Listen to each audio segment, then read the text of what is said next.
வணக்கங்க. Welcome to வீடு சமையல் சேனல். இந்த சேனல் ஃபஸ்ட் டைம் பார்க்குறவங்களா இருந்தீங்கன்னா, ஒரு லைக் பண்ணிவிட்டு சப்ஸ்கிரைப் பண்ணிடுங்க.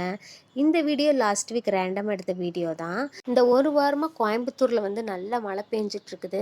இந்த மழைக்கே நல்ல குளிரடிக்க ஆரம்பிச்சிருச்சு. உங்கள் ஊர்ல எல்லாம் மழை பெய்யுதா இல்லை வெயில் அடிக்குதாங்கிறது மறக்காமல் கமெண்ட் பண்ணுங்கள்.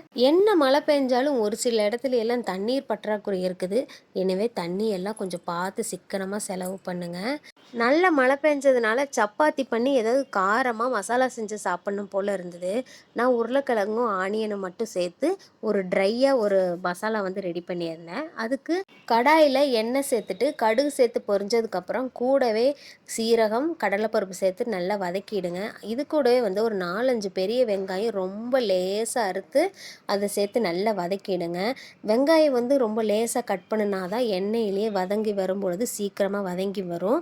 வெங்காயம் நல்லா ஒரு 60-70% வதங்கி வந்ததுக்கப்புறம் தேவையான அளவு உப்பு கொஞ்சமாக கருவேப்பிலை சேர்த்துட்டு நல்லா வதக்கிடுங்க.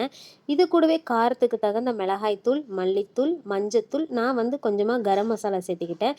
இதெல்லாம் நல்லா சேர்த்து வதங்கி வரணும். எண்ணெய் எல்லாம் நல்லா பிரிஞ்சு வர்ற அளவுக்கு வதங்கினதுக்கப்புறம் உப்பு மஞ்சத்தூள் சேர்த்து வேக வச்சுருந்தேன் உருளைக்கிழங்கு. அதை நல்லா கொஞ்சம் ஓரளவுக்கு மசிச்சுட்டு அந்த உருளைக்கிழங்கையும் ஆனியன் கூட சேர்த்துட்டு நல்லா மிக்ஸ் பண்ணிவிடுங்க. ஆனியனும் உருளைக்கிழங்கு நல்லா மிக்ஸ் பண்ணி வந்துடணும். நல்லா மிக்ஸ் பண்ணதுக்கப்புறம் ஒரு ஹாஃப் லெமன் புழிஞ்சு விட்டுட்டு கொத்தமல்லி இலை தூவி இறக்கிடுங்க. சூப்பரான ஆனியன் உருளைக்கிழங்கு மசாலா வந்து ரெடி. இது உருளைக்கிழங்கு சேர்த்தாமல் வெறும் ஆனியன் மட்டும் வச்சும் சாப்பிட்லாம். இது கூடவே ஒரு கெட்டி சட்னியோடு வச்சு சப்பாத்தியோ பூரியோ சாப்பிட்டு பாருங்கள். வேறு லெவல் டேஸ்ட்டில் இருக்கும். நீங்களும் ட்ரை பண்ணி பாருங்கள். இந்த வீடியோ மறுநாள் ஈவினிங் எடுத்த வீடியோ தான்.